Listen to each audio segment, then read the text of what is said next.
ugogo uNtombilezi Khwela usehlale kulendlu iminyaka engama-22. Indlu yakhe yakhishwa ku-asbestos uhulumeni ngethemba lokuthi izofakwa uthayela ngemuva kwamasonto ambalwa. Sekuphele inyanga ifihle ikhanda kwamakhelwane owamzwelayo nomndeni wakhe. Yonke eminye imindeni ekhahlamezekile kwakumele itholele ezinye iindawo zokuhlala iqashele ngemali yayo.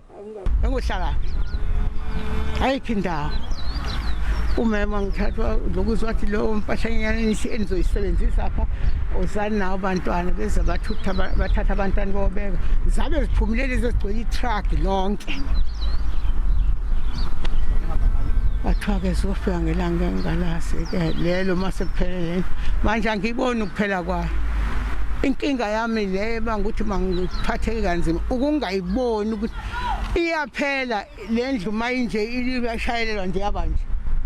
Inkontileka kuthiwa ifaka uphahla kabusha izindlu engama-20 ngenyanga. Imindeni ethintekayo ithi ilinde umnyama ongenafu njengoba ingatshelwa lutho ngokubambezeleka kohlelo nokuthi ngase idle uKhisimusi emzini yabantu.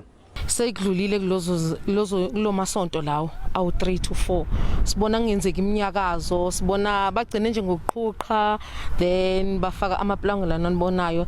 Estatementeni umnyango wezokuhlaliswa kwabantu esifundazweni kwaZulu Natal uvumile ngokubambezeleka kohlelo wathi kudalwe ukuma kwenkontileka encane ngenxa ungakhokhelwa yiletho lomsebenzi enkulu. Umnyango uthi lenkinga isilungisiwe njengoba sonkontileka sebexazulile inkinga zeimali. Eindabeni ze SABC nginguvusi Khumalo ePort Shepstone.